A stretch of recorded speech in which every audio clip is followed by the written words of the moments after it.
Chapter 23, Transoceanic Encounters and Global Connections, focuses on the cross-cultural interactions and its growth after 1500 CE. Fueled by the expansion of European influence, these connections allowed for new global networks of transportation, communication, and exchange. European exploration also allowed for the introduction of new plants, animals, diseases, and human communities which altered how people lived forever. Here are some of the important events and people who, throughout the chapter, slowly shaped the globally interconnected world we live in today. As we see from the chronology, these expeditions caused conflicts like the Spanish conquest of the Philippines and the 7 Years' War. Starting with the life of Prince Henry of Portugal in 1394 and ending with James Cook's voyages from 1768 to 1780, this chapter covers a lot of ground. So now let's talk about the European reconnaissance of the world's oceans. Europe had four main motives for exploring the world's oceans. They wanted to establish new maritime trade routes, exploit natural resources on newly discovered lands, expand the influence and belief of Christianity, and grow in bulk cash crops, usually for global trade. These various motives combined and reinforced Europe's resolve to complete voyages of exploration. But in order to complete such motives, Europe would need to have advanced nautical technology and navigational skills. European sailors had quickly learned that both needed to be constructed strong enough to survive any adverse conditions. Europeans used rudders on the stern, a Chinese invention, and fitted ships with either a square or a lateen sail. These made sailing in any weather easy. Next, Europeans would need to be able to navigate the seas to get where they needed to go. To do this, they utilized the magnetic compass and the astrolabe. The magnetic compass, also created by the Chinese, was the most important piece of navigational technology in the ship, and the astrolabe helped to determine latitude while sailing. Finally, European sailors used knowledge of the wind and currents to create a strategy for sailing known as the volte du mar. This method of sailing around contrary winds was faster, safer, and more reliable way to explore the oceans. Now that explorers can travel efficiently and safely, they can begin their exploration. Voyaging to explore started as early as the 13th century with Prince Henry of Portugal. Prince Henry had supported a series of voyages to West African coasts in order to trade valuable goods. After his death, Portuguese mariners continued to go on expeditions to new places, such as India. While Portuguese navigators sailed to India, Genoese mariners, such as Christopher Columbus, were trying to find a western route to Asia. By his calculations, from the Canary Islands, Japan was less than 2,500 nautical miles, when in reality it was nearly 10,000. Instead, Columbus hit land in the Bahamas, but believing it was Asia, made report that his mission was successful. Columbus' voyage incited other seafarers to search for new routes across the Atlantic to the Pacific. Ferdinand Magellan was the navigator that began the reconnaissance of the Pacific Ocean basin. The Portuguese mariner served for Spain on his expedition to the Pacific because the Portuguese had no need for a western route to Asia. After setting sail, they voyaged for 4 months before gaining fresh provisions, which caused them to suffer from malnutrition and disease, such as scurvy. Although conditions improved when they received fresh food in Guam, only 35 of the original 280 men survived the trip. Magellan's journey did prove useful for other sailors and merchants to chart maps and establish effective trade routes.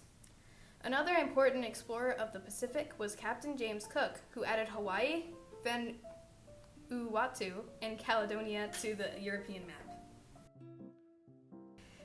After charting the oceans and creating trade routes for merchants to use for commerce, they used the information from these voyages to implement political control in some lands.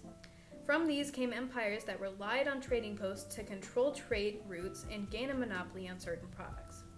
Portuguese mariners built the earliest trading post empire, the first trading post at Calicut, and more later on between West Africa and East Asia.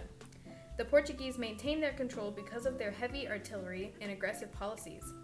Alfonso de Albuquerque was the commander of Portuguese forces in the Indian Ocean, who sought to control all Indian Ocean trade at Portuguese trading posts using various methods.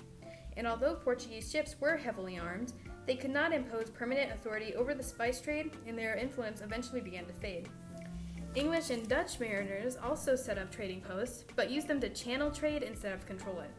This brought great success, so much so that the two merchants formed powerful joint stock companies, one famously known as VOC. These trading companies were only the start of a global network of trade.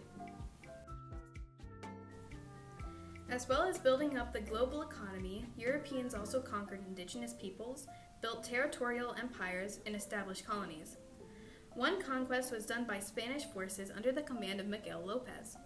This was the conquest of the Philippines that started in 1565, and by 1575, Spanish forces controlled the coastal regions of the central and the northern islands. A popular port city within the Philippines was Manila, which became a hub for Spanish commercial activity in Asia, for silk in particular. Other than spreading commercial prosperity across the Philippines, the Spanish also wanted to spread Christianity, in which they eventually succeeded, as the Philippines became one of the most fervent Roman Catholic lands in the world. Dutch mariners who imposed rule in Indonesia focused on trade instead of religion. The VOC gained a monopoly over the spice trade, which reaped enormous profits in Europe. But while Western European peoples were focused on maritime empires, Russia was acquiring land from the Mongols in order to create a profitable trading empire. Russian consumers were mostly interested in the fur trade because of the frozen tundras, and Siberia had all the resources they needed, which is why they started to expand. In the Siberian territory they were exploiting, native peoples had mixed reactions towards the Russian explorers. While some welcomed Russia, others resented the demands for tribute they asked for, which resulted in violent revolts. As this violence spread, as well as disease, it began to affect the production of furs.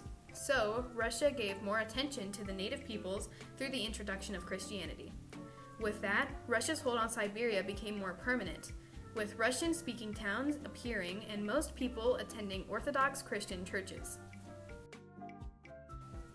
Exploration and imperial expansion led to conflicts within and outside of Europe. The fighting started small, like Dutch merchants in the Indian Ocean expelling Portuguese merchants and English mariners. However, these small actions built up and exploded into a huge war known as the 7 Years' War. This conflict included several different societies on a more global scale. In Europe, it was Britain and Persia against France, Austria, and Russia. By the end of the war, the British had been given the perfect position to dominate trade, which secured the establishment of a British Empire. Now let's move on to the global exchanges that occurred because of the newly established links between the lands and people. Biological exchanges helped to spread food, plants, crops, and diseases. However, the Columbian Exchange had profound consequences unlike anything else. The diseases especially brought from Europe to the Americas caused a sharp demographic decline. Some sickness included smallpox, measles, and influenza.